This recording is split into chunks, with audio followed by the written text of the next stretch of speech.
शुरुआत अभी आज हम जहां खड़े हैं, अभी देखिए, अभी स्थिति यही बनेगी, जॉइंट फैमिलीज टूटने की तरफ जाएंगी, रोक नहीं सकते आप। ठीक, एक बात। दूसरी बात, वैचारिक फैमिली बनने की तरफ जाएंगी, और किसी पॉइंट के बाद ब्लड फैमिली भी जॉइंट फैमिली के रूप में इवॉल्व होगी किसी एक सर्टेन पॉइंट के बाद। मुझे एक और आपकी बात से अभी एक और दिमाग में माइंड आया माइक कि हमारे देश में कृषि प्रधान और ज़्यादातर लोग छोटे मोटे काम धंधे करके परंपरागत जीतते आ रहे थे, ज़्यादातर लोग आज भी। अभी क्या लग रहा है, जिस तरह अभी किसानों को बिल्कुल उजाड़ा जा रहा है योजना ढंग से, और अभी दिल्ली में जिस तरह सीलिंग का चक्कर चला है, तो जो परंपरागत ढंग से लोग अपने व्यापार करके उसके बेटे फिर उसके बेटे चलते आ रहे थे, अभी क्या है कि हम करेंगे कि रिलायंस में या टाटा में नौकरी करेंगे, वो जरूरी नहीं कि बेटों की भी नौकरी मिले उसकी जगह। तो अभी इस प्रकार परिवार रूपी ढांचा जो बचा हुआ थोड़ा बहुत, उसको और योजनाबद्ध ढंग से तोड़ा जा रहा है। तो जो मान लीजिए मैं आपकी बात को मान लूं, तो तोड़ने वाले लोग तो तोड़ना नहीं, उनको तो अपने प्रॉफिट मोटिव्स हैं। अब प्रॉफिट मोटिव्स के लिए उनको जो करना है वो कर रहे हैं। हाँ। तो जो प्रॉफिट मोटिव्स के लिए काम कर रहे हैं वो नेशनली इंटरनेशनली ऑर्गेनाइज होकर अपनी पूरी क्षमता से काम कर रहे हैं। हाँ। और ये जो कुछ ठीक हो जाए उसके लिए हम केवल सोचते हैं। हम अपनी पूरी ताकत के साथ मानवीय शिक्षा को जमीन पे उतारें, ये विकल्प अपनी जगह काम करना शुरू करेंगे, तो लोगों के पास कम से कम चॉइस तो होगी कि रिलायंस में जाना है, जॉब करना है कि जीना है। नहीं, जीने का स्कोप तो जीने के मॉडल ही हमने कहाँ प्रस्तुत किए हैं? नहीं, जो है उसको भी तोड़ा जा रहा है ना। तो जो है वो टूटने दो, वो रुकने वाला नहीं है, या उसको रोकने के लिए कोई प्रयास किए जा सकते हैं तो उनको भी किया जाए, है ना। लेकिन आवश्यकता है विकल्प को खड़ा करने की, तो विकल्प को खड़ा किया जाए, है ना। लोगों के पास चॉइस तो हो। हम कह रहे हैं आपकी समझदारी के अनुसार जो आप बता रहे हैं उसके अनुसार मान लो व्यक्ति समझदार हो गया, संबंध भी पहचान गया, और उसके अनुसार इस देश में अभी भी बहुत सी संभावना है कि जी सकता है व्यक्ति। वही तो कह रहा हूँ। पर मैं दूसरी बात यदि उसका पर ये सिस्टम जब तक है, एक मिनट, आज रिलायंस की ताकत है क्या मुझको नौकरी पे बुला लेगा? है? आज रिलायंस की ताकत है क्या मुझको नौकरी पे बुला लेगा? नहीं, मजबूरी में बुला लेगा। आपकी कैसे बुला लेगा? अरे तय करने वाला मैं हूँ। नहीं, मैं ये कह रहा हूँ कि यदि आप कह रहे हैं कि यदि हम समझदार हो गए, समझदारी के बाद व्यक्ति तय करेगा कि उसको क्या करना है, कि रिलायंस तय करेगा? नहीं, हम सारी कल्पना समझदारी में। आपको देखिए, एक मिनट समझदारी मैं बात कहूँ पूरी, अगर कहे तो नहीं, मैं आप बात पूरी कहूँ अगर कहे तो चलो पूरी कर। मैं ये कह रहा हूँ कि आपने, एक मिनट, आपने थोड़ी जमीन ले ली, एक मिनट, अभी ज़्यादातर लोग वो है जिनके पास ज़मीन से कोई संबंध नहीं है, ज़मीन से, गांव से कोई वास्ता ही नहीं है, ठीक है। वो सिर्फ लोग, उनके माँ बाप ने भी नौकरी की, गांव से कोई वास्ता नहीं है, वो भी उनके बच्चे भी नौकरी के लिए उम्मीद कर रहे हैं।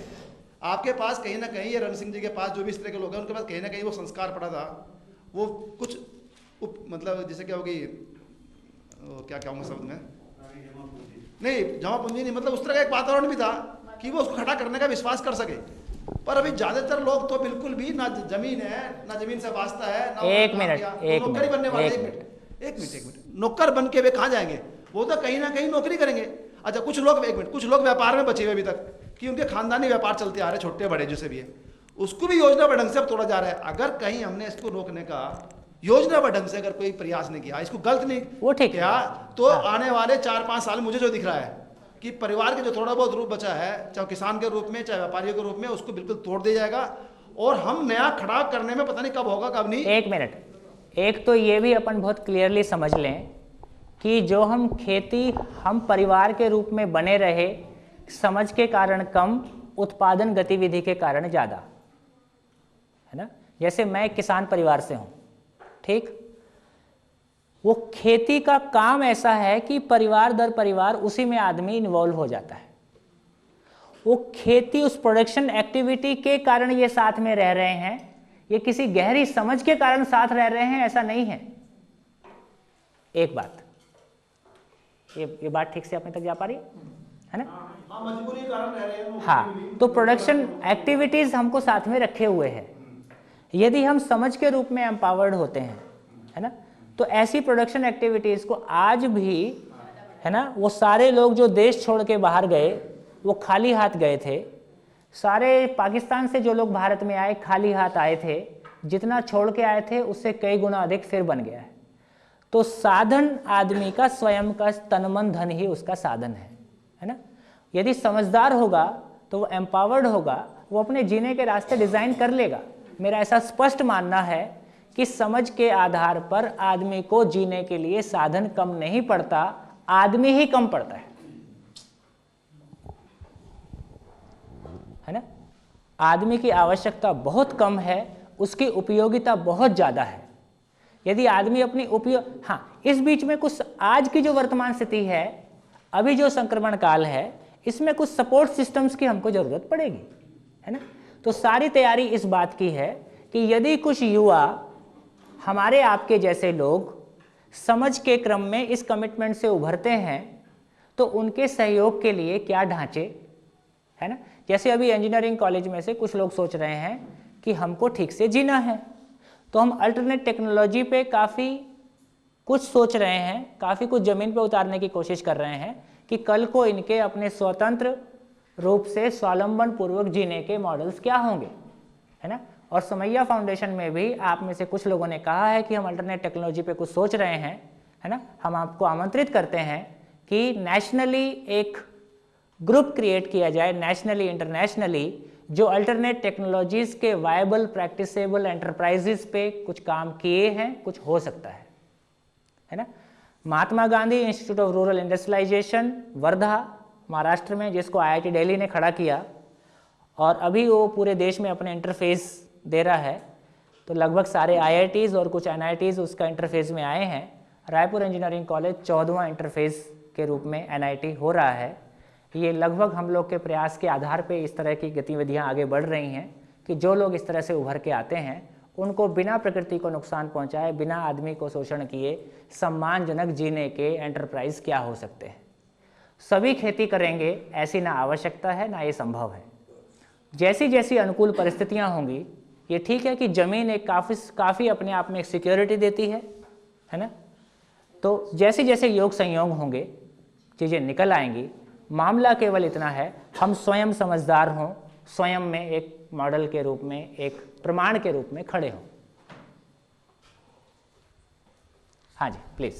सोम जी, जो संबंधों के विषय में एक क्वाइट इम्पॉर्टेंट पॉइंट है, मिनिमम रिक्वायरमेंट एक संबंध में विश्वास, सम्मान और स्नेह है। I think this needs to be stressed, specially parents towards children and क्योंकि टीचर्स इधर बैठे हैं, towards junior staff and others. I think इस पर आप थोड़ा सा कहें तो वुड बी क्वाइट अप्रोप्रिएट। आप कुछ कहना चाह रहे हैं?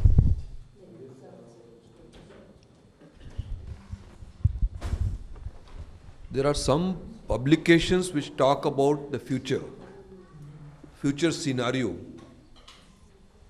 and not only in the negative sense but also in the positive sense. There is a popular forecast that the number of people engaged in agriculture will definitely reduce from present 75% to maybe 35% in the next 20 years. And therefore the scenario looks very, very bleak, what he said. But then there is an alternate scenario, that the villages will be connected to the cities and they will become the hub of small industries or small production houses, maybe components, maybe sub-assemblies, maybe agricultural items, maybe artisans, maybe whatever means. And the facilities of the urban areas will be available in the rural areas so that people don't shift from rural areas to urban areas. Why do people shift from rural areas to urban area? One, for employment. Second, the quality inverted commas of life. I'm not saying that quality is better and this is worse. This is probably better, but this is what is felt. So if the same basic amenities are provided in the rural areas and the employment is provided in the rural areas, so without depending on the land, people will be engaged in the rural industries or industries connected to the urban centers. That is a scenario which is forecast by futurologists. Nobody says probability of that happening in the next 20 years, 30 years. Probabilities are not they given, but the scenario is like this. बढ़िया। तो ये ठीक है। तो अब providing urban facilities in rural areas, तो शहरी कहाँ पहुँच गए, जो गांव पहुँच जाएगा। इससे इतना ही हो सकता है कि वो पॉपुलेशन वहाँ पे रुकी रहे, है ना। लेकिन अभी भी क्वालिटी का तो कोई अता पता हमारे पास है नहीं, ना शहर में ना, है ना। तो ये प्रेसिडेंट का जो पूरा प्रोग्राम है ना, providing urban facilities in rural areas, Chhattisgarh is one of the main state, pilot state. तो ये पूरा प्रोजेक्ट सीधा IIT दिल्ली ने इसका सर्वे किया, हम लोग के पास में आया। हमने कहा कि इसमें ह्यूमन कंपोनेंट नहीं है। उनसे उनका आग्रह था कि हम इसको छत्तीसगढ़ में लें। केवल उसमें फिजिकल ढांचा है, फैसिलिटीज़ हैं। तो फैसिलिटीज़ के लिए तो और बहुत लोग मिल जाएंगे, वो इसको इम्प्लीमेंट कर लें। तो यदि ह्यूमन कंपोनेंट नहीं है तो फिर वही एक शोषण का दौर जो शहर में है वो यहाँ भी पहले से भी चल ही रहा है और अच्छे से चले। तो अब सारी आवश्यकता ये है कि चाहे परिवार एक प्रोजेक्ट है, चाहे सोमैया इंस्टीट्यूशन है, चाहे और दुनिया भर के सारे इंस्टीट्यूशन हैं, सारे प्रोजेक्ट के फेलियर का बड़ा कारण है ह्यूमन कंपोनेंट। हमारी आपसी ईगो, हमारा सुविधा के लिए जीना, हमारा सामान से सम्मान के लिए जीना, हमारा अपनी पूर्णता के लिए जीना हो, है ना। हम सही मायने में ज़िंदगी की क्वालिटी को पहचान सकें और उसको रियलाइज़ कर सकें, तब वो शहर भी पहले से कुछ ठीक होंगे। और ज़्यादा संभावना, अभी गांव में ज़्यादा कुछ बिगड़ा नहीं है, है ना। गांव अपने आप में सेल्फ रिलायंट हो सकते हैं यदि आदमी सेल्फ रिलायंट समझ के रूप में होता है तो। हाँ जी। Mom and dad need not stay with us, is it? है? Mom and dad, they can live separately. Mother and I am father. not saying that. हाँ. I am not saying that. अब तो हम तो यही कह रहे हैं कि वो सभी एक साथ रहें, हाँ. तभी एक उभरा पूरा परिवार है।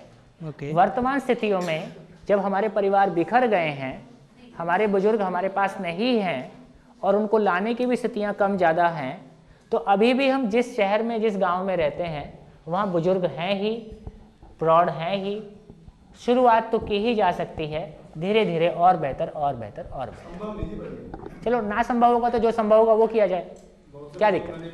कोई दिक्कत नहीं है, समझ हमारे पास है, हम इसको स्वीकार रहे हैं, है ना। पर मैं भी ये भी स्वीकार रहा हूँ, आप किसी भी बुजुर्ग को एक बार शिविर में ले आइए, शिविर तक लाने की जिम्मेदारी आपकी, उसके बाद की जिम्मेदारी मेरी।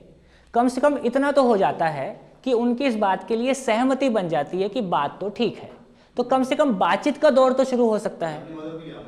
किसी को भी ले आओ, है ना। माने आदमी कम से कम सुनने समझने की स्थिति में हो। No, see. है ना। 70 साल के ये, हाँ, है ना। No. तो 70 के भी हैं, 60 के भी हैं। My question is. तो मुझको नहीं सुनो ना, सत्यप्रकाश भैया, सत्यप्रकाश जी, हाँ, आपके साथ पता चला प्रॉब्लम आपके साथ है। See. हाँ, एक मिनट, एक जनरल कमेंट। बच्चों के साथ संभावना सबसे अधिक, युवा के साथ संभावना थोड़ी सी कम, प्रौढ़ के साथ थोड़ी सी और कम, यदि मासिस में कहें, संख्या में कहें, थोड़ा और कम, ठीक है। लेकिन फिर भी हम जहाँ हैं कम से कम अवसर तो उपलब्ध कराएं, फिर जो उनको अपनी स्थिति तय करनी होगी कर लेंगे। यहाँ पे मेरे विचार से कुछ किसी एक family They can always go back, right? They can go to their parents, as you said. A single person who has already samajhdar can start with a basic nothing. So he can always go to his mom and dad with nothing, with their children, and can start his life because he is समझदारी। तो बहुत सारे equation निकलेंगे, ठीक है, right.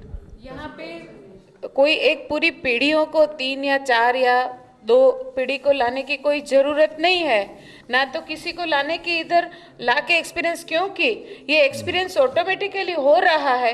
किसी एक बाप का बच्चा इधर है, कोई और फादर है और कोई ग्रैंडफादर भी इधर है। सो अपने अपने विचारों का और मूल्य की जहाँ पे बात हो रही है परिवार का, वो इंडिविजुअल होता है और वो इंडिविजुअल मेरा विचार मेरे बच्चों के प्रति क्या है वो मुझे इधर मिल जाता है। एक बच्चा कॉलेजियन इधर बैठा है, उसका उसके पिता और दादा के प्रति क्या प्रतिभाव है, he is getting this thing. और जो एजेड लोग बैठे हैं और उसको उसके नीचे वाली पीढ़ी उसके साथ क्या प्रतिभाव करना है। तो मुझे ऐसा नहीं लगता है कि हमको मनमोहन सिंह को देखना है तो दिल्ली जाना पड़ता है। उसके विचार द्वारा, न्यूज़पेपर द्वारा, टेली माध्यमों के द्वारा भी हम बहुत कुछ सीख सकते हैं। तो सब पीढ़ियां इधर हाजिर है और अपना अपना अनुभव लेके सीख सकती है, ऐसा मैं समझी हूँ। Thank you.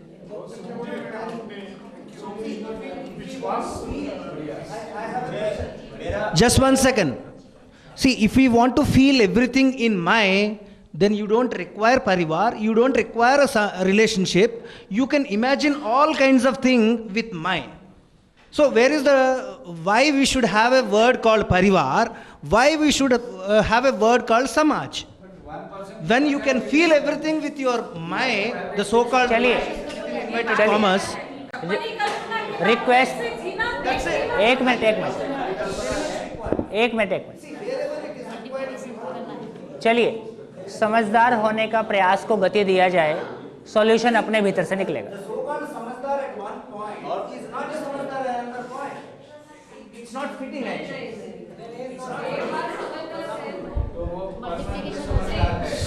Som ji, I think वो जो बेसिक पॉइंट विश्वास मानस ने अगर एक संबंध में नहीं होगा, and that actually manifests itself in all kinds of problems between parents, children, between colleagues and all that. I think इसको स्ट्रेस आप थोड़ा सा करेंगे तो अच्छा रहेगा। I will like to comment, sir. Whenever we are discussing all these matters, let us have clear-cut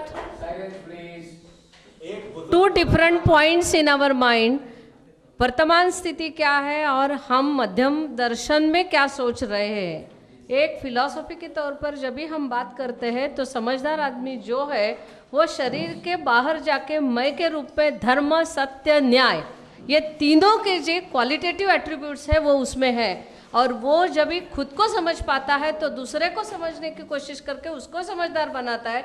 उसके बाद में परिवार होता है तो वो जीव चेतना, मानव चेतना के जीव चेतना से मानव चेतना में जाता है। He cannot go back again to his first level. Let us try to understand that and then have this type of arguments that can समझदार आदमी एक time he can be समझदार, next time he cannot be. This समझदारी has to be consistent. Then only he will be in a position to have निरंतर सुख समृद्धि, whatever is our चाहत और हमें जो जीना है। तो स्वयं में उसका मूल्यांकन, असेसमेंट, यस ठीक है, मैं एक ठीक ठाक आदमी हूँ। हर आदमी अपने आप को ठीक ही मानता है, हर आदमी अपने आप को बढ़िया ही मानता है, लेकिन आदमी का कोई यूनिवर्सल पैरामीटर हमारे पास नहीं है, है ना, ताकि हम वाकई में अपने आप को हम कितने बढ़िया हैं, नहीं हैं, कहाँ हैं, है ना, कुछ तो है ही है हमारे पास, कंप्लीट भी नहीं है, कुछ तो मिसिंग भी है। तो एग्जैक्टली हम लोकेट कर सकें कि मैं कहाँ खड़ा हूँ। स्वयं के प्रति सम्मान, स्वयं, इसलिए मैं स्वयं को देख पाता हूँ, समझ पाता हूँ, स्वयं का मूल्यांकन कर पाता हूँ, इसलिए दूसरे को भी समझ पाता हूँ। दूसरे जितना हम स्वयं के बारे में ठीक ठीक समझ पाते हैं, स्वयं को शरीर मानते हैं, दूसरे को शरीर मानते हैं, दूसरे को भी समझ पाना और परस्पर स्नेह का ये इतना मिनिमम है। ये रहा बिल्डिंग का ग्राउंड फ्लोर, ग्राउंड फ्लोर बन गया, फाउंडेशन बन गया, है ना, फाउंडेशन बन गया। तो इस फाउंडेशन पे फिर कृतज्ञता, ममता, वात्सल्य, ठीक, फर्स्ट फ्लोर और इसके ऊपर गौरव, श्रद्धा, प्रेम, है ना।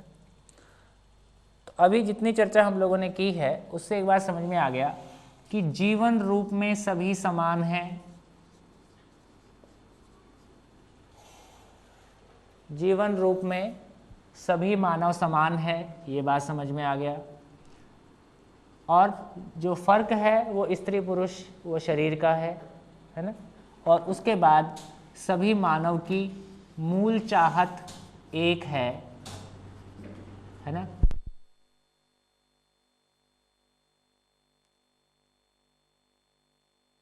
एक है ना। बच्चा, बूढ़ा, जवान कौन है? शरीर है ना। तो जीवन का तो कोई उम्र है नहीं। इस सेंस में हमको सभी के साथ, बच्चे को अधिक सम्मान, बच्चे को कम सम्मान चाहिए, बड़े को अधिक सम्मान चाहिए, बराबर चाहिए, दोनों को बराबर चाहिए। इसलिए हमारे घर में काम करने वाली आया भी एक मानव है, हमारे नीचे काम करने वाले लोग भी मानव हैं। कहीं ना कहीं वो स्पेशलिटी से सम्मान पाने का, जो मैं विशेष हूँ, दूसरों से हटके हूँ, तो ये विशेष होना अपने आप में एक कहीं ना कहीं अपने खालीपन को भरने का एक प्रयास है ना। सामान्य होना एक बहुत असामान्य घटना है वर्तमान में,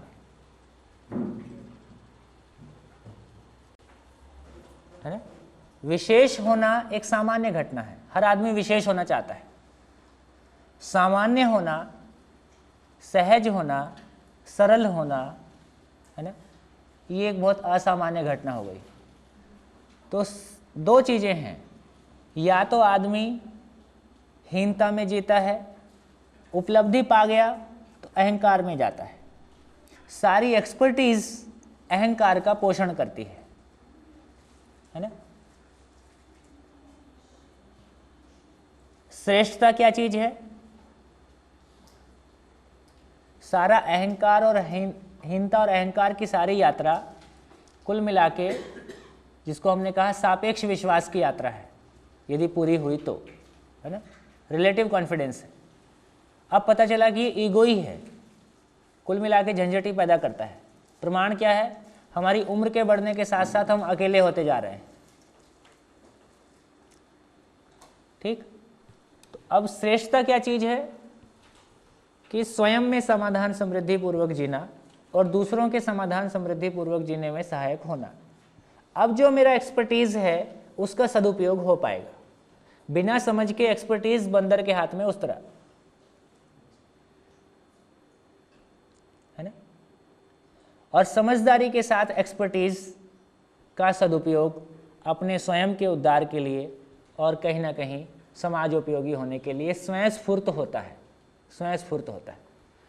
तो इस ढंग से हम कहें कि अभी हमको जांचने की आवश्यकता है कि हम बच्चों के साथ हमारा फीलिंग कैसा है, हम कैसा व्यवहार करते हैं, क्या बोलते हैं, ये महत्वपूर्ण नहीं है।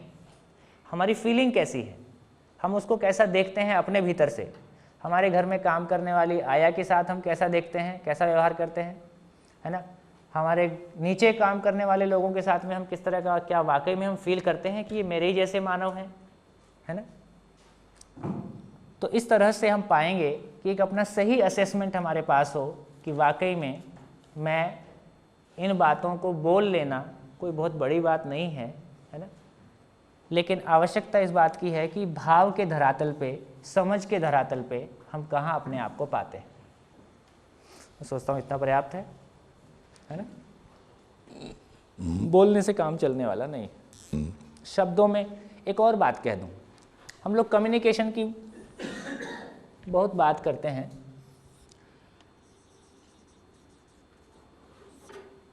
कम्युनिकेशन में 4 पार्ट हैं: शब्द, भाव, भंगिमा, अंगहार।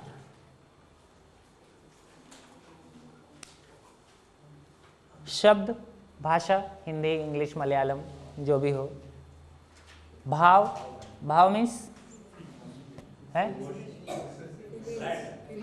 समझ, समझ, है ना? भंगिमा मीन्स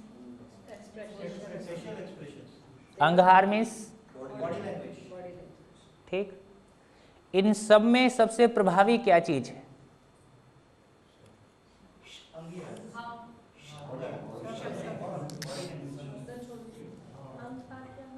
शब्द का इम्पैक्ट कुल 25% से ज्यादा नहीं है।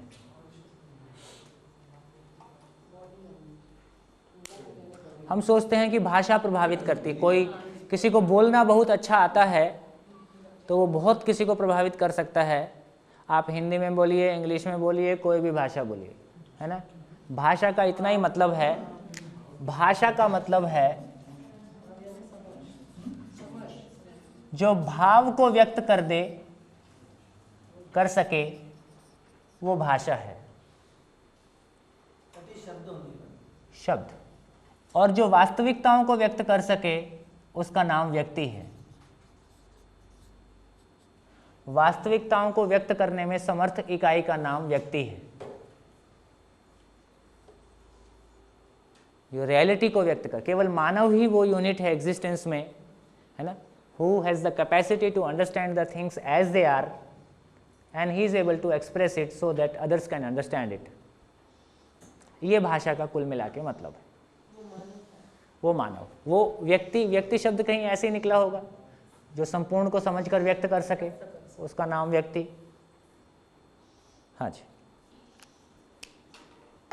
ये बात सही कि शब्द, भाव, भंगिमा और अंग वो सब चारों समझे, पर कभी कभी हमें बड़ों ने या सीनियर्स से ऐसा है सीखा है, या तो हमको कभी गाइडेंस ऐसा मिला है कि आपको आप जो जानते हैं क्लासरूम में जाने के टाइम, तो इनसे अच्छा बच्चों को आप जो भी थोड़ा जानने के, तुम्हारा जो बोलने का तरीका है और बच्चों से जो कम्युनिकेशन है वो थोड़ा एकदम भरावदार होगा, तो भले थोड़ा जानने से भी बच्चों के ऊपर एक इम्प्रेशन स्थापित हो सकता। हम मैनिपुलेट कर रहे हैं। This is all manipulation. Content है नहीं, अब कितना भी इंप्रेसिव बना लीजिए, कितना भी जोरदार ढंग से बोलिए, कितना भी दबंग होके बोलिए, क्या फर्क पड़ने वाला। किसी का हमसे प्रभावित होना बिल्कुल अलग घटना है और किसी का जीने के अर्थ में प्रेरित हो जाना और जीने के अर्थ में योग्य हो जाना एक अलग घटना है। अभी तक तो हम प्रभावित करने को ही उपलब्धि मान रहे हैं। कैसा भाषण, बहुत अच्छा भाषण था, क्या समझ में आया? कुछ नहीं समझ में आता है ना। ऐसे बहुत महापुरुष हैं जिनकी भाषा बहुत सामान्य रही, है ना, बहुत सिंपल, माने सिंपल से जो रूटीन एक्सप्रेशन है उससे भी उनका कम एक्सप्रेशन रहा और वो कुछ कन्वे कर पाए, है ना। तो कुल मिला के यदि क्लैरिटी है, क्लैरिटी का क्या मतलब है? समझना, जीना, समझाना, सीखना, करना, सिखाना। अभी क्या हुआ? सीखा हुआ सिखाता नहीं है, सिखाया जो करता है वो सिखाता नहीं है, जो सीखा हुआ नहीं है वो सिखाता है। जैसे एग्रीकल्चर इंजीनियरिंग, एग्रीकल्चर कोर्स को 4 साल पढ़ने के बाद यदि स्टूडेंट में ये कॉन्फिडेंस नहीं आता है कि मैं एग्रीकल्चर करके जी सकता हूं, तो इसके लिए कौन रिस्पॉन्सिबल है?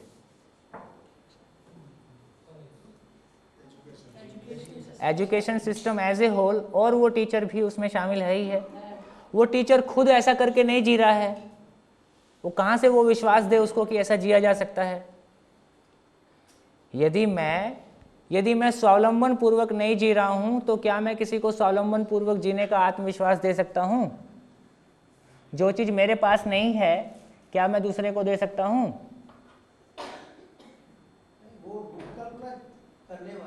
अभी हाँ, मैं जीने प्रेरणा,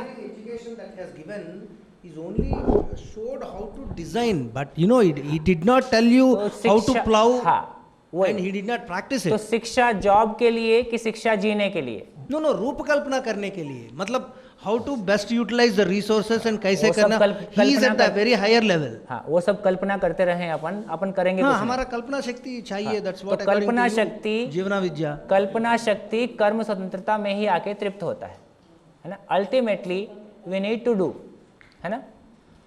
तो क्या हो गया, एक वर्ग है जो सोचेगा, एक वर्ग है जो करेगा। ये बहुत इम्बैलेंस हो गया है। सभी सोचेंगे, सभी समझेंगे, सभी करेंगे, ये ठीक है? या कुछ ही लोग सोचेंगे और बाकी अधिकांश केवल करेंगे? क्या ठीक है? सभी सोचना समझना चाहते हैं या कुछ we are expecting everything should be known by single person, which is very difficult. समझ सबके लिए, एक मिनट, मानव का मानव के साथ, मानव का प्रकृति के साथ संबंधों को समझना सबके लिए, उसकी जीने के, उसके सुखपूर्वक जीने के लिए उसकी आवश्यकता है, नो ऑप्शन। स्किल्स के लिए हम सब अलग अलग होंगे। जरूरी नहीं है कि मेरे को जूता बनाना भी आना चाहिए, कंप्यूटर बनाना भी आना चाहिए। स्किल्स हर मानव की आवश्यकता, परिस्थितियां और उसकी रुचि के अनुसार अलग अलग हो सकती हैं, लेकिन समझ के रूप में तो हम सबको जीना है, इसलिए समझना हम सब के लिए, हम सब की आवश्यकता है ना? हर मानव को मानव के साथ में जीना है, तो जीना आना चाहिए कि नहीं आना चाहिए? तो समझदारी में कोई ऑप्शन नहीं, समझदारी सबके लिए कॉमन, स्त्री पुरुष, गोरा काला, हिंदुस्तान पाकिस्तान।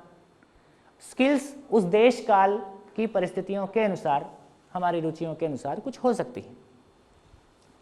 तो इस पॉइंट पे सिर्फ इतना ही कि बाकी सब अपने आप चल के आता है, बाकी सब नेचुरल। अलग से एक्सप्रेशन कैसा होगा और बॉडी लैंग्वेज कैसी होगी, इसके लिए अलग से कुछ करने की ज़रूरत नहीं है, वो नेचुरल होता है। अभी हमारा ज़्यादा फोकस किस पे है? प्रेजेंटेशन की टेक्निक्स पे बहुत फोकस है ना? क्या प्रेजेंट करना है और क्यों प्रेजेंट करना है, कैसे बात करना है, इस पे पूरा फोकस है। क्या बात करना है, कुल मिला के मोबाइल यूज़, हमारे पास बात करने का कंटेंट तो उतना ही है ना? तो कंटेंट में क्या पढ़ाना है, बोले नाच के पढ़ाओ, गा के पढ़ाओ, पेड़ के नीचे जाओ, कंटेंट उतना ही है, लाभोन्माद, भोगोन्माद, कामोन्माद। तो जब तक कंटेंट में हम कोई परिवर्तन नहीं करते हैं, तब तक कोई ठोस चेंजेस आना मुश्किल है। हाँ जी। One term called samajhdari. हाँ, And if you see all those boards, there are many parameters that have been written, which is again parts of several disciplines in our regular life. I am talking about engineering, medicine, management, because so many disciplines have been written if you see those boards also. So what we understand, what I understood is, samajhdari is a big, is a collection of all these parameters, which is again classified according to accounts, whatever it is. So now according to you, what samajhdari is, a person who can understand all these parameters. yes, So in our It's lifetime, in my lifetime, at the age of 22 years or 24 years, I could able to finish one, education in only one discipline. And again, I am not very sure whether Paripurnata Siddhi ho gaya in that particular discipline, is again not sure. So, but according to your samajhdari, a person must be Paripurnata Siddhi hone ka in all these disciplines, which is like in real time, I don't know how practical it is to an individual. थोड़ा सा वो gap है अभी इन 7 दिनों के भीतर, है ना? Just in these 7 days we'll be talking about, and we have talked about many concepts, right from economy to माने basically everyone should have conceptual clarity regarding the existential relationship. That is not a very big thing, है ना? When you talk of knowing a subject, that means you are going in details of something. I mean, conceptual clarity is something different, and when you need to go deeper into some field, you are exploring one particular field. So we are basically talking of a vision. We are talking of a vision, a top view of existence as it is, how things are related to each other. So that is not a very big thing. अभी थोड़ा सा अभी हाँ view, I should abstract view. अब जिस field में काम करना है उसके बारे में आपको डिटेल जितना चाहिए आप जान लो। जैसे मैं डॉक्टर नहीं हूँ, पर मैं जानता हूँ कि शरीर का मेरे को क्या उपयोग करना है. So I need to have clarity about what for body is और एक शरीर के स्वस्थ रहने के लिए कैसा खाना खाना है ये मेरे को पता रहना चाहिए। ठीक, छोटी मोटी प्रॉब्लम आती है उसके लिए कैसा उससे निपट लेना है ये मेरे को पता रहना चाहिए। हाँ, अब शरीर की फाइन डिटेल्स, किडनी का ये वाला हार्मोन बढ़ता है तो इसके लिए क्या प्रॉब्लम, वो एक डॉक्टर का काम है, हो सकता है उसको मेरे को जानने की ज़रूरत नहीं है ना। मेरा फील्ड होगा तो मैं उसको जान लूँगा। तो अभी अपन स्किल को और समझ को मिक्स करते हैं, है ना। अभी थोड़ा और कल बात करते हैं और क्लियर होगा। चलिए अब मैं उसमें ऐसा भी है ना, जानने के पर्पज में ऐसा भी है कि किडनी मेरी फेल होगी नहीं होगी ये जरूरी नहीं है, वो तो लाख में एक की होगी तो डॉक्टर इसका इलाज किडनी फेल होती भी नहीं है। और मैं तो एक दूसरी बात कह रहा हूँ, शायद बहुत ज़्यादा पॉसिबल है ना। देखिए मैं बहुत क्लियरली इस बात को फील करता हूँ कि वाकई में हमारी टोटल एजुकेशन का नेट आउटपुट यदि अपन देखें, अपने को हिंदी इंग्लिश, हिंदी लिखना आ गया, इंग्लिश पढ़ना आ गया, बोलना आ गया, मैथमेटिक्स आ गया, ठीक। नेट आउटकम देखें, नेट देखें मेरे पास आया क्या है, तो पता चलता है कि बहुत सारी चीज़ें अनावश्यक इतनी फैले पता नहीं क्या क्या कंटेंट है। और जीने के लिए मैं देखता हूँ तो मेरे पास मुट्ठी भर चीज़ आती है। इन 22 साल में अभी थोड़ा सा अपन देखेंगे कि शायद उतना कुछ हो सकता है। मैंने वाकई में जब अपन कहते हैं कि 24 घंटे में से हमारा क्रिएटिव टाइम कितना है, तो हम कहते हैं कि आधा घंटा 1 घंटा है। रोज़ 12 घंटा क्रिएटिव हो जाए, 20 साल में क्या नहीं होगा। ज़िंदगी फुटबॉल का मैदान होगा, फुटबॉल का मैदान है ना, जिसको हम फुटबॉल की तरह से खेलेंगे। हमारी तैयारी कुछ नहीं है, ना शादी का पता, ना ज़िंदगी का पता, है ना, बस चले जा रहे हैं, है ना। और माने ठीक से चलने की गुंजाइश कम है, रेजिस्टेंस बहुत ज़्यादा है, छोटी छोटी बात के लिए रेजिस्टेंस है। तो आदमी के साथ जीना हमारा बनता है, बोलते हैं एक के एक साथ मिलते हैं तो हम 11 हो जाते हैं, हम एक के एक मिल के माइनस हो जाते हैं। अभी मैं जिस टॉपिक को लेना चाह रहा हूँ, तो हम लोगों ने परिवार की बात की, अब थोड़ा सा और गहरे चलते हैं। हम लोगों ने चर्चा किया था कि मानव में व्यवस्था को समझना, परिवार में व्यवस्था को समझना, समाज में व्यवस्था को समझना, है ना, और प्रकृति में व्यवस्था को समझना। तो ये समझना जो शब्द था उसको हमने कुछ हद तक अभी देखने की कोशिश की है। एक बार समझना शब्द की गहराई में और चलते हैं, और फिर एक बार हम प्रकृति को देखने की कोशिश करेंगे, और फिर वापस लौट के समाज तक आएंगे। तो अभी मैं शुरू कर रहा हूँ प्रकृति में व्यवस्था को समझना।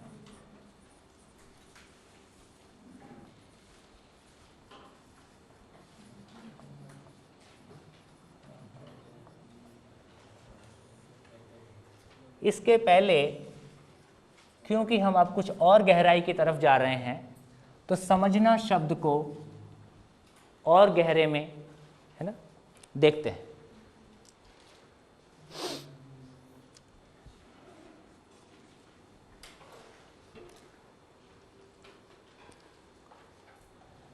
समझना किन्हीं शब्दों के थ्रू हम करते हैं,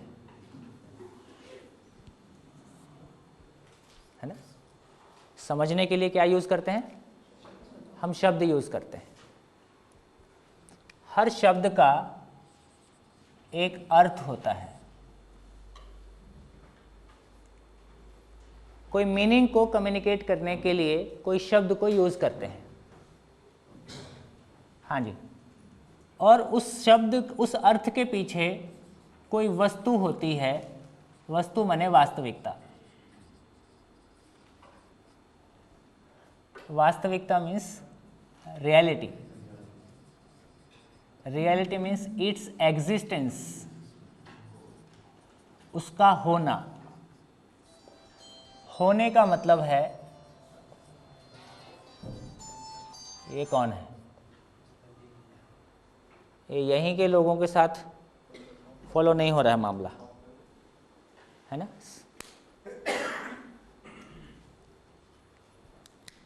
ये बहुत इंटरेस्टिंग टॉपिक है और बहुत कुछ नया निकल के आने वाला है। जैसा अभी तक हमने नहीं सोचा था, ऐसा बहुत कुछ निकल के आने वाला है। वस्तु क्लियर है? वस्तु कुछ भी होगी, या तो मटेरियल होगा, या plant kingdom, animal kingdom, human being, इसी में से कोई वस्तु होगा। वास्तविकता। अर्थ का क्या मतलब है? जैसे मैं एक शब्द लिखता हूँ, वाटर का मीनिंग क्या है? वाटर का मीनिंग पानी, पानी। वाटर का मीनिंग पानी।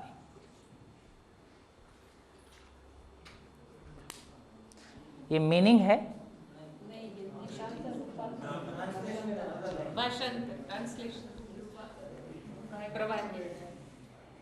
एक तो बहुत बड़ा मजाक हमारे साथ ये है कि हम मीनिंग के नाम पे पर्यायवाची शब्दों में घूमते हैं डिफरेंट लैंग्वेजेस में। सम्मान मीन्स रिस्पेक्ट,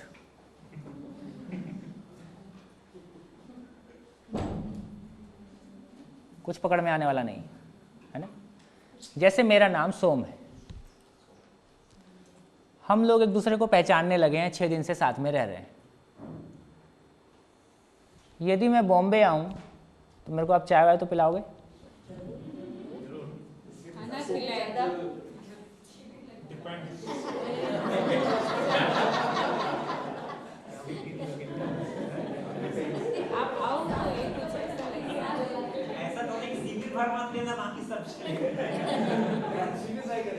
शिविर के कारण तो पहचान बनी, उसके कारण तो चाय मिलने की संभावना बनी है। आप अकेले आओगे तो चाय मिलेगा, दोनों साथ में आओगे तो खाना भी मिलेगा। हमने कितना अनकंडीशनल प्यार किया।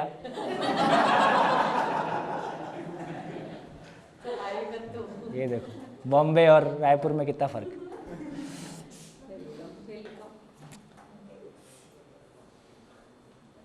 लाख जानने के बावजूद, एक दूसरे को पहचानने के बावजूद, यदि मेरे पास आपका एड्रेस नहीं है तो क्या सारी ज़िंदगी कभी पहुंच पाऊंगा? है ना। पिक्चरों में तो बहुत कुछ होता है, रियल लाइफ में किसी एक के साथ हो भी जाए तो जनरलाइज तो नहीं है ना। हमारे पास यदि उस शब्द का एड्रेस ही नहीं है ना, तो हम उस वहाँ तक कभी पहुँच ही नहीं पाते। जिंदगी भर सम्मान, विश्वास, है ना, सुरक्षा, समृद्धि, सिक्योरिटी, जिंदगी भर बोलते हैं और हाथ में केवल शब्द रहता है ना। और फिर क्या रहता है? गिला शिकवा, शिकायत, ये ज़्यादा रहता है। क्या कारण हो गया? विभिन्न भाषाओं में हम केवल पर्यायवाची शब्दों में घूमते हैं और उसको मीनिंग मानते हैं, है ना।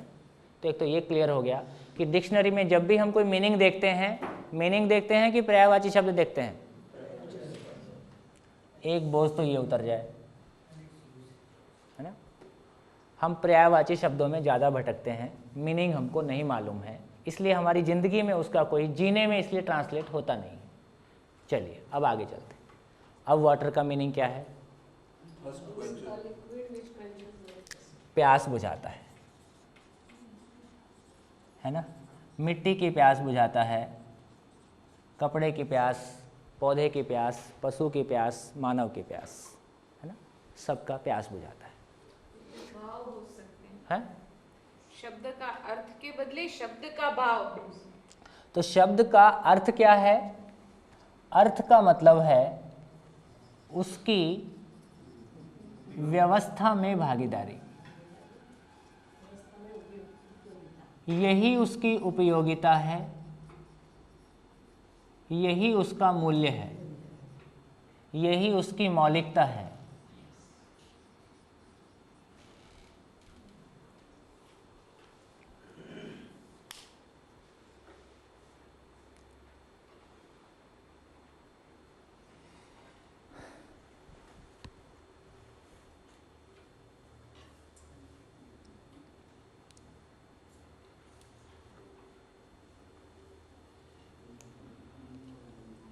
बढ़िया, आगे चलें। वस्तु के रूप में पानी, वाटर क्या है?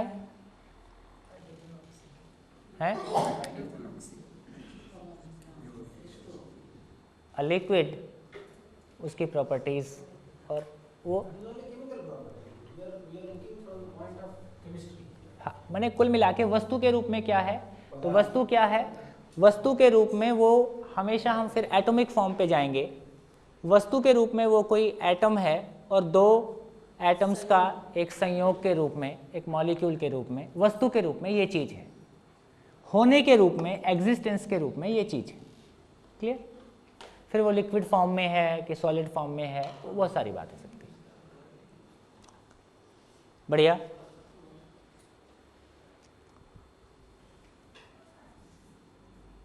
अब बात करते हैं, एक एग्जांपल काफ़ी हो गया, अब दूसरी तरफ चलते हैं।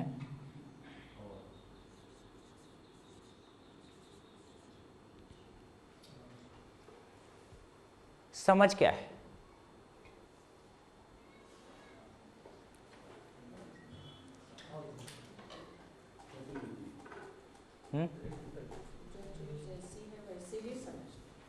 जो चीज़ जैसी है उसको वैसा ही समझना। कुल मिला के हमने कहा भी व्यवस्था को समझना, व्यवस्था को जानना, है ना, पहचानना। और वस्तु के रूप में क्या है? हाँ जी,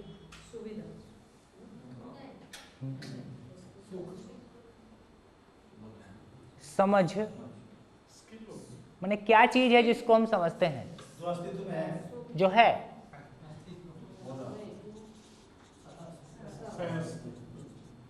सअस्तित्व को समझते हैं, है ना। चार अवस्थाओं का जो म्यूचुअल कॉम्प्लीमेंटेरियनशिप है, होना और उनका इंटर रिलेशन वस्तु के रूप में ये है, वास्तविकता के रूप में ऐसा है। कोई झंझट नहीं। और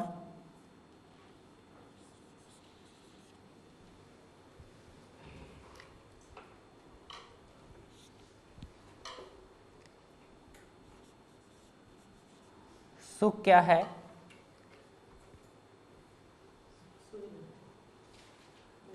सुख क्या है?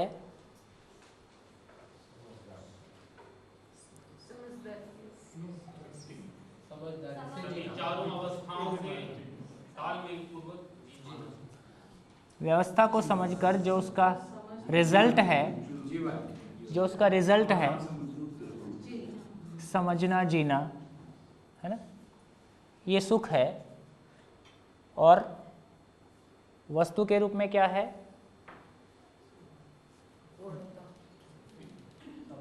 है ना। प्रकृति में जो हार्मनी है, अल्टीमेटली क्या चीज समझते हैं तो क्या चीज समझ में आती है? हार्मनी।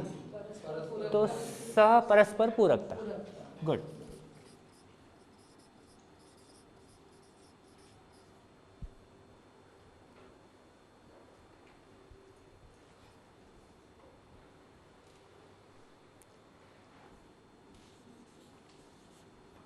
भ्रम,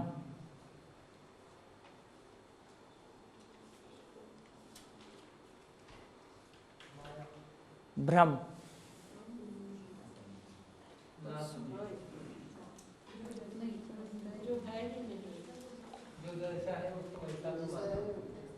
जो जैसा है उसकी बजाय अन्यथा मान लेना।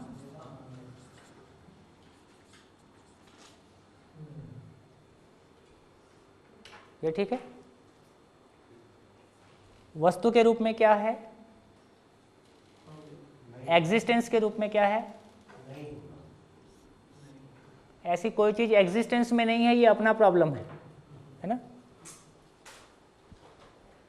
ये मेरा प्रॉब्लम है। जैसा है तो सह अस्तित्व, को एग्जिस्टेंस, मैं वैसा नहीं समझ पाता हूं तो उसके बारे में कुछ मान लेता हूं, तो ये मेरा प्रॉब्लम है।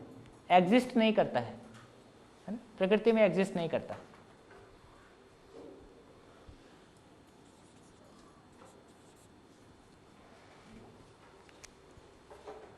दुख,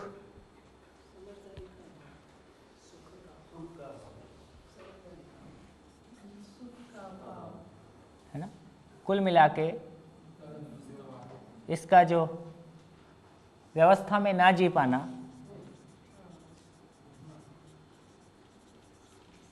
हार्मोनी में ना जी पाना, स्वयं में, परिवार में, समाज में, प्रकृति में, कहीं भी, है ना? ठीक, स्वयं में ना जी पाना। और एग्जिस्टेंस के रूप में ये अपनी मानी हुई चीज है, तो नहीं है। एग्जिस्ट नहीं करता है, क्योंकि जब भ्रम एग्जिस्ट नहीं करता है इसलिए दुख भी एग्जिस्ट नहीं करता है, क्योंकि जो एग्जिस्ट करता है उसकी निरंतरता है। दुख की निरंतरता, दुख ना मानव को स्वीकार है ना उसकी निरंतरता स्वीकार है। भ्रम में रहना ना मानव को स्वीकार है ना उसकी निरंतरता स्वीकार है। जब तक जो चीज़ जैसी है वो समझ में नहीं आता है, हमारे भीतर एक जिज्ञासा कहिए या प्रॉब्लम बना रहता है, समझ में आता है उसके बाद उसकी निरंतरता हमको स्वीकार है।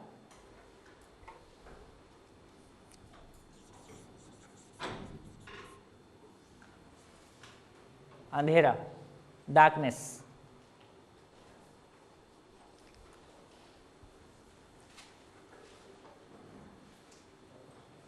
क्या चीज है? देखने के सुख का अभाव है देखने के सुख का अभाव, एब्सेंस ऑफ लाइट, है ना? Absence of light, absence of light का एग्जिस्टेंस है धीरे धीरे। अंधेरा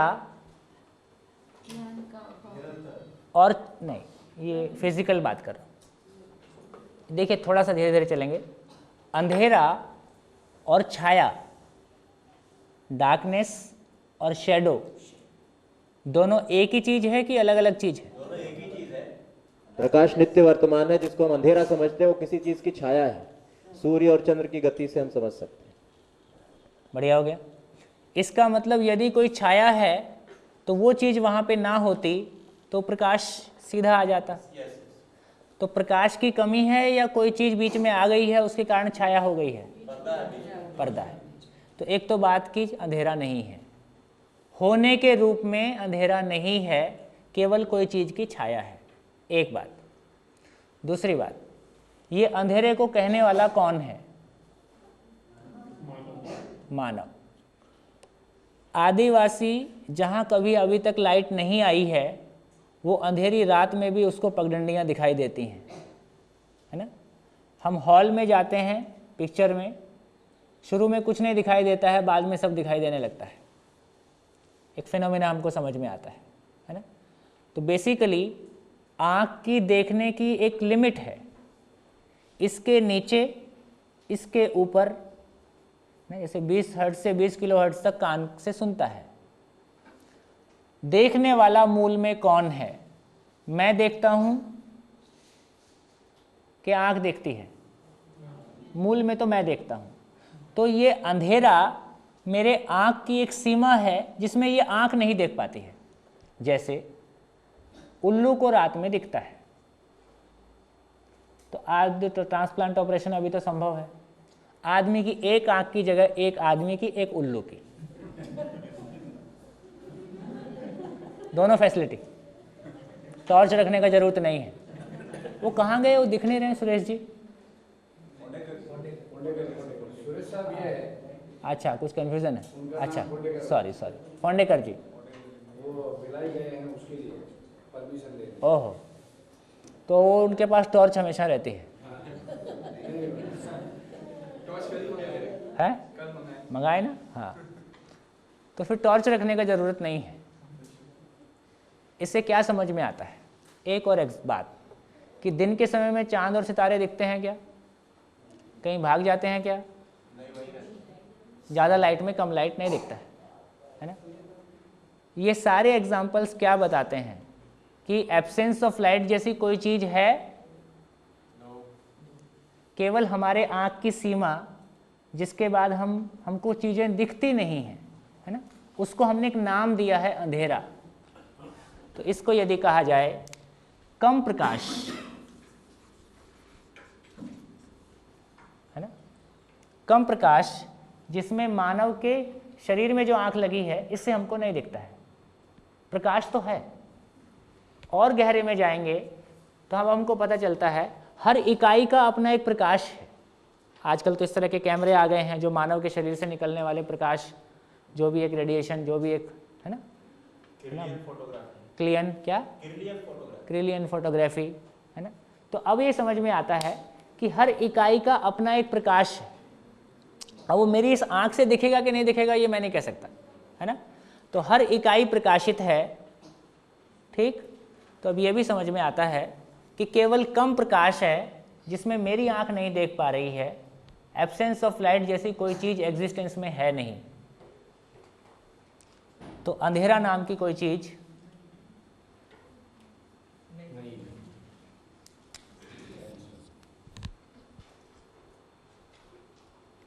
सो भ्रम, दुख, अंधेरा, all these things do not exist.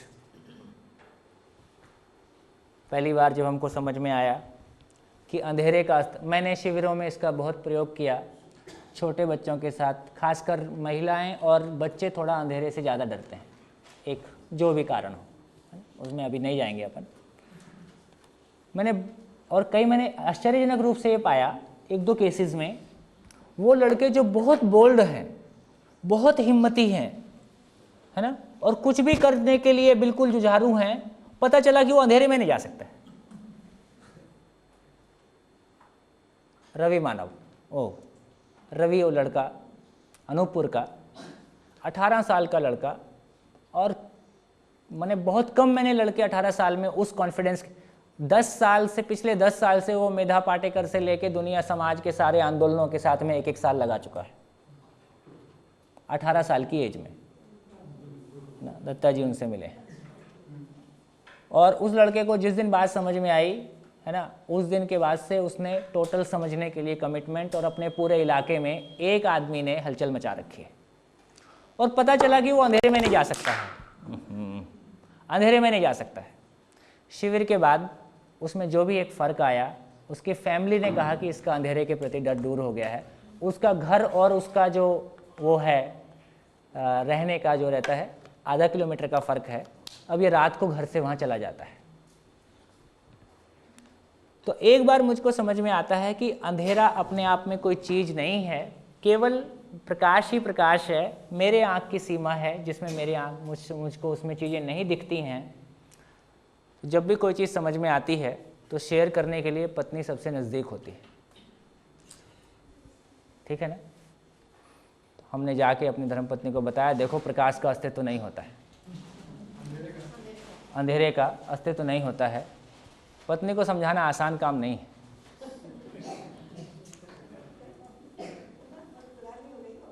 वो उठी और लाइट ऑफ कर दी, है कि नहीं है। अब पहला शिविर किया था, और जितना थोड़ा मोड़ा तर्क था सब गोल हो गया। अब अंदर से बड़ी व्याकुलता, मैं बात तो ठीक कह रहा हूँ, अब ये मान नहीं रही है, क्या किया जाए। तुरंत एक आइडिया उस क्षण फ्लैश हुआ। मैंने सोचा कि सारे जितने भी प्रकाश के, जिनका सबका कोई सोर्स है, जुगनू, मोमबत्ती, सूरज, धरती, है ना, चांद, सितारे, सबका एक सोर्स है लाइट का। कोई सोर्स नहीं है जिसको ऐसा मारा जाए और नीलिमा जी गायब हो जाए। माने अंधेरा क्रिएट करता हो कोई सोर्स, है ना। एक तो मोटी बात समझ में आई है, जिसका कोई सोर्स नहीं है उसका कोई एग्जिस्टेंस नहीं है। तो कुल मिला के जितनी सारी बातें हम लोगों ने की, उससे समझ में आता है। एक और देखिए कितना सबकॉन्शियसली हम कर रहे हैं। इस हॉल में आप आए, आपसे कहा जाए कुर्सी बाहर निकाल दो, आप क्या करोगे? कुर्सी उठाएंगे, बाहर निकाल देंगे, है ना। और कोई सामान बाहर निकाल दो, सामान उठाएंगे, बाहर निकाल देंगे। पानी बाहर निकाल दो, पानी बाहर निकाल देंगे। एयर बाहर निकाल दो, वैक्यूम पंप लगाएंगे, एयर बाहर निकाल देंगे। अंधेरा है, अंधेरा बाहर निकाल दो, आप क्या करते हो? उससे कोई लड़ाई नहीं लेनी, वैक्यूम पंप लाओ स्पेशल वाला, है ना, रस्सी लाओ, इसको बांधो, कुछ नहीं, लाइट ऑन। इसका मतलब है कि वो अपने आप में कोई वास्तविकता नहीं है, केवल प्रकाश की कमी है। और प्रकाश की भी वो कमी जिसको मेरी आंख उसमें नहीं देख पाती है। तो ये हमको बहुत सारे डायमेंशन से समझ में आता है कि अंधेरा नाम की कोई चीज़ नहीं है, कोई रियलिटी नहीं है, केवल प्रकाश की कमी है। बढ़िया बढ़िया, गुड। तो प्रकाश को भी हम गायब कर सकते हैं। हाँ, अब आप कुछ भी करते रहो। मैंने जितना कहा, अब इस पे आप सोचिए, बात करिए। अब इसके आधार पे इस एक्सरसाइज से क्या समझ में आता है? जितनी चर्चा हमने की अभी तक, इससे क्या समझ में आया, क्या निष्कर्ष हमारे पास आते हैं?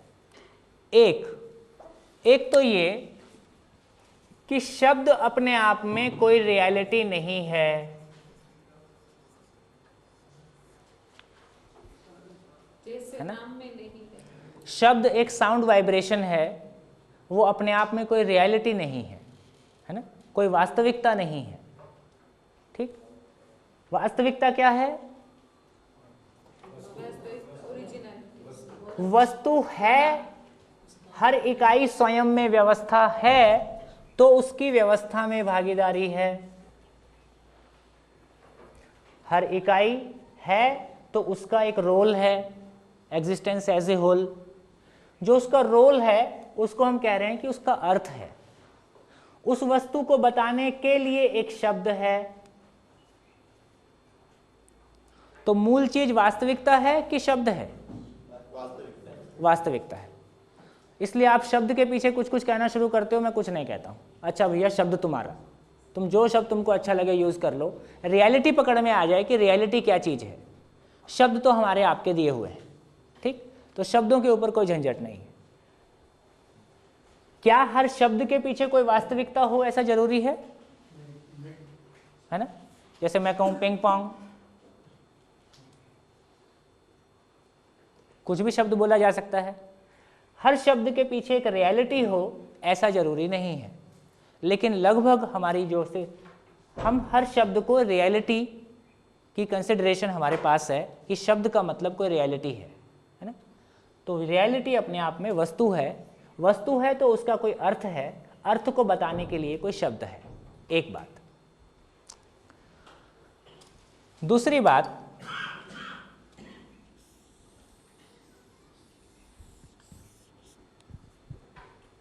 ये ना पहचानने, तो अभी क्या हुआ?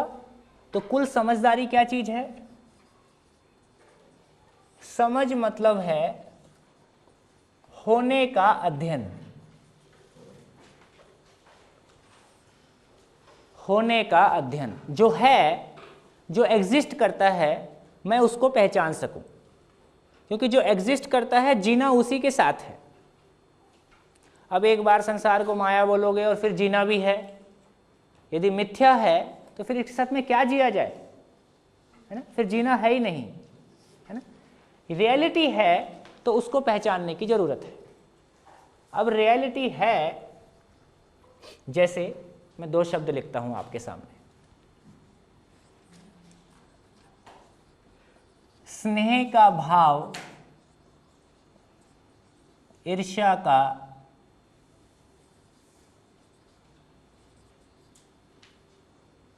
इनमें से कौन सा ठीक है?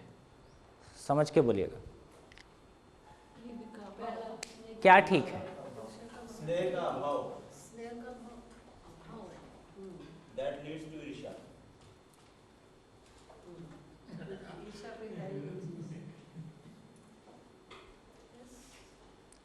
क्या फर्क पड़ता है? यदि मैं कहता हूं कि मुझ में स्नेह का अभाव है, इससे क्या मैं रिएक्ट करता हूं कि रिस्पॉन्ड करता हूं?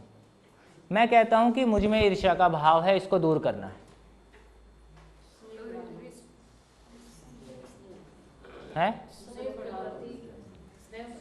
वास्तविकता क्या है? है ना? चीज क्या है? स्नेह है। जैसे क्या कोई व्यक्ति के पास जीरो सुख हो, ऐसी स्थिति हो सकती है? सुख हो ही ना, है ना? कोई एक मात्रा है, कोई एक उसकी निरंतरता में कोई कमी है, कुछ तो है हमारे पास, उसी के सहारे हम जिंदा हैं, है ना? तो जीरो हो जाए ये स्थिति नहीं है। स्नेह हमारे पास किसी मात्रा में है ही है, उसकी कोई रिफ्लेक्शन, उसकी कोई झलक हमारे पास है ही है ना। वो कुछ मिक्स हो गया है उसमें कुछ, वो एक अलग बात है ना। मोह के रूप में स्नेह है ही है, तो हमारे पास है ही है, केवल कुछ थोड़ा सा कंप्लीटनेस की तरफ नहीं है, निरंतरता के अर्थ में नहीं है। ईर्ष्या जो है वह क्षणिक है और स्नेह जो है निरंतर है। हाँ, तो ईर्ष्या है नहीं, तो मूल में होना क्या चीज का है, स्नेह का है कि ईर्ष्या का है? स्नेह का अभाव ही ईर्ष्या है। तो यदि मैं कहता हूं कि मुझ में स्नेह का अभाव हो गया है, तो तुरंत रिस्पॉन्ड क्या आता है? रिस्पॉन्ड क्या आएगा? भीतर से कार्यक्रम क्या निकलेगा? इस अभाव को कैसे दूर किया जाए, है ना। तो कुल मिला के समझा जाए, दूर किया जाए, है ना। समझ का अभाव है ना, हमारे बीच में कोई हार्मनी में कमी हो गई है, उसको समझ के ठीक किया जाए। मैं कहता हूँ ईर्ष्या का भाव मुझ में है और इसको दूर करना है, मेरे भीतर ईर्ष्या का विचार नहीं आना चाहिए, है ना।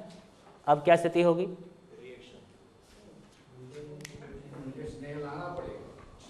अब ये कुछ नहीं होने वाला है। हाँ, जो होता ही नहीं उसको कैसे दूर करेंगे, है ना। जो है ही नहीं उसको क्या दूर करेंगे? जो चीज है ही नहीं उससे क्या लड़ाई लड़ी जाए? तो एक कहानी सुनाना पड़ेगा।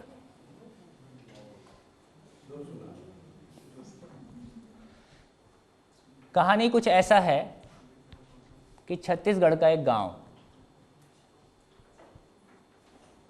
उसमें रोज रात होती थी।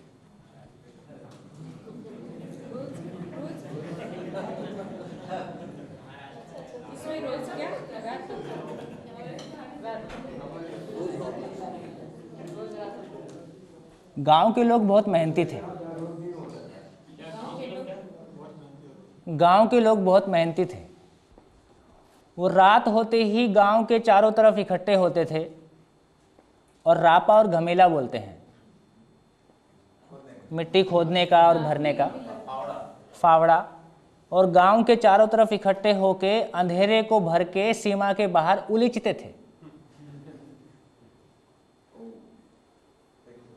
रात भर उलीचते थे, तब जाके सुबह तक उजाला हो पाता था।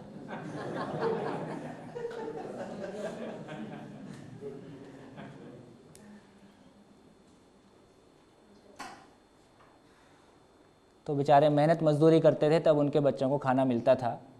इस तरह से रोज रात को ऐसे ही करते थे। बहुत मेहनती लोग थे। तो एक दिन वहाँ कोई सुमैया फाउंडेशन से पहुँच गया।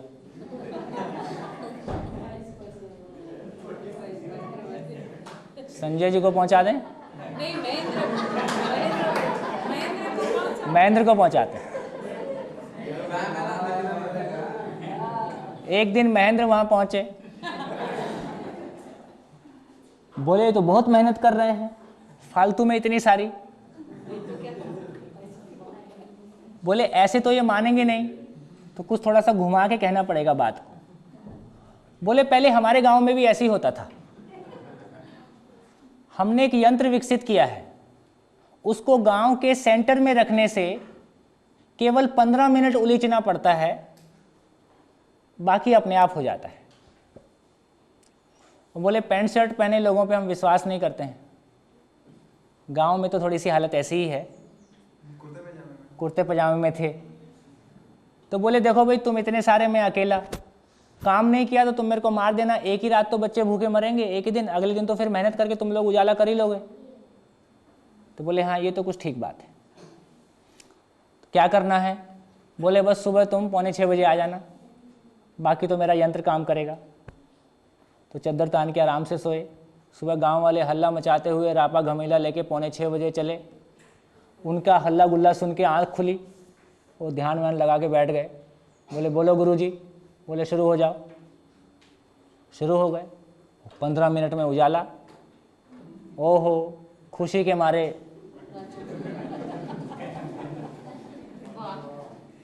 है ना, स्वामी महेंद्र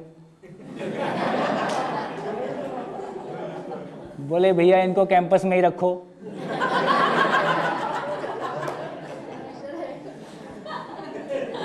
इनको कैंपस में ही रखो। अपने को तो उजाला करना है, बहुत मेहनत बच गई है। फिर वो अमेरिका कनाडा वाली क्या करेगी?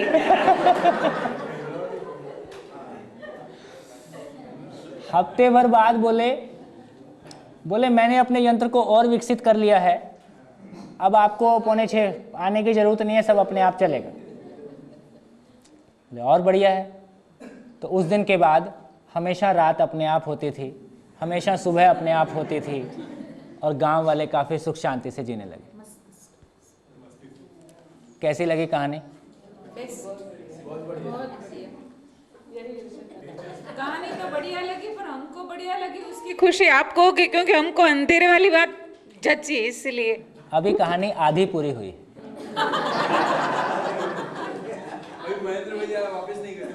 अभी असली कहानी, अभी उसका सेकंड हाफ बचा है। सेकंड हाफ ये है कि कम से कम वो भ्रमवश अंधेरे को उलीचते थे, 12 घंटे बाद उजाला तो होता था। यहां तो सारी जिंदगी उलीच रहे हैं, मेरे भीतर बुरे विचार ना आए, परिवार में क्लेश ना हो, ये हेड ऑफ द डिपार्टमेंट ठीक नहीं है, ये भी ठीक नहीं है, ये सब गड़बड़ है, और रात और दिन उसके लिए उलीच रहे हैं। अंधेरा बढ़ रहा है कि घट रहा है? बढ़ रहा है। ये पॉलिटिकल सिस्टम ठीक नहीं है, सोच ठीक नहीं है ना, घर भी ठीक नहीं है, बाहर भी ठीक नहीं है, ठीक, और मैं तो ठीक ही हूँ, ठीक। तो कम से कम उनका अंधेरा 12 घंटे में दूर तो होता था, यहाँ तो हर दिन मेहनत के बाद अंधेरा और बढ़ने पे है। क्या मिसिंग हो गया? क्या गलती हो गई हमसे? क्या गलती हो गई? क्या भ्रम?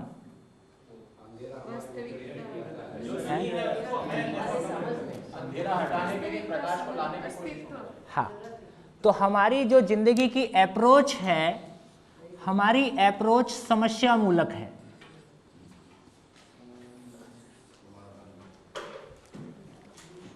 कैसे? कुछ भी गलती हुई, पहला काम क्या? तय करो किसने की, और सभी उस टोपी को दूसरे के सर पे रखने की कोशिश करते ही हैं, और लास्ट में किसी एक के सर पे टिक जाती है। अब तय हो गया इन्होंने गलती की है, अब क्या करना है? उसको फाइनेंशियली पनिश किया जाए, इमोशनली पनिश किया जाए, है ना, रिटर्न में लिया जाए, डिमोशन किया जाए, बाहर निकाला जाए, है ना, ये सब हम करते हैं। वो जो उसने गलती की थी, वो किसी समझ में कमी के कारण की थी कि जानबूझ के की थी? अब तो समझ में आया कि जानबूझ के भी की है, तो वो बेसिकली किसी मान्यतावश की है, मानबूझ के किया है, किसी समझ में कमी के कारण किया है। क्या इन सारे तरीकों से उसकी कोई समझ बढ़ती है? गलती को गलती से क्या रोका जा सकता है? सारे संसार, सारी जुडिशरी गलती को गलती से रोकना, अपराध को अपराध से रोकना, एग्जीक्यूटिव युद्ध को युद्ध से रोकना, इन सब के बावजूद गलतियां, युद्ध और अपराध संसार में बढ़ रहा है कि घट रहा है? एक परिवार में ये काम नहीं करता है। जिन परिवारों में बच्चे को ज़्यादा पीटा जाता है, बच्चे समझदार हो जाते हैं कि ढीठ हो जाते हैं?